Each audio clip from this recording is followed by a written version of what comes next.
all right guys, what is going on? So I'm gonna cover the single leg hip thrust, okay? So it's a little bit different from the single leg glute bridge. Not too different, but it's a little bit different, okay? So I'm gonna show you how to do it and then common mistakes.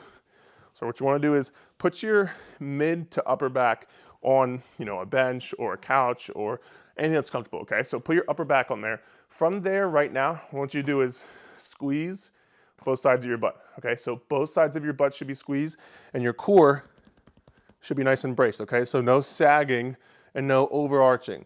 Core is braced, both sides of your butt squeeze. From there, push your elbows into this bench, okay? Because if not, you're gonna be unstable. Push your elbows into the bench or the couch or whatever. Lift one leg and think about bringing your knee to your chest. Automatically, this side of your butt, mine is, this side of your butt should be working, okay? So as soon as you lift that leg, your body has to stabilize yourself. So that side of your butt, whichever side it is, should be working, okay? From there, think about pushing your heel into the ground as hard as you can. So automatically that will get your butt turned on. From there, don't lose this core bracing. Keep your core braced as you hips down. What I like to do is, I'll show you from this side, I like to touch my heel on the ground and then come back up. So that gives me a stopping point. And I can't go really much past that because I would arch my back, right?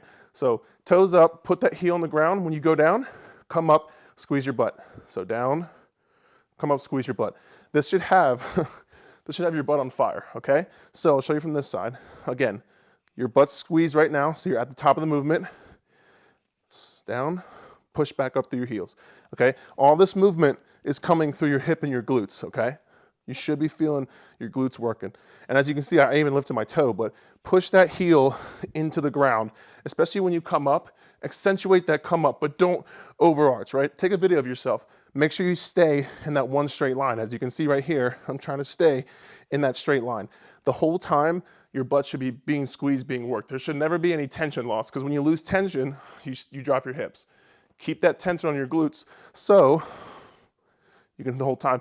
Also, another thing is tuck your chin. As you can see, without even saying it, I did it, but tuck your chin, because the moment you go like that, you're gonna arch your back. Tuck your chin, look straight down. That will keep your body in more of alignment. So it's all about that hip movement, guys. All you're thinking about is getting your hips up and down in a straight plane, okay? Because there's no overarching. That was a probably really good demonstration right there. No arching. My chin's tucked, core's tight. That heel is hitting the ground right there. My knee is bent. This leg is up, so my knee is gonna be bent. Pushing my heel into the ground. Come up and squeeze your butt, okay? Right there. That's where I should feel it. All right, guys, that's a single leg hip thruster, guys. Thanks so much.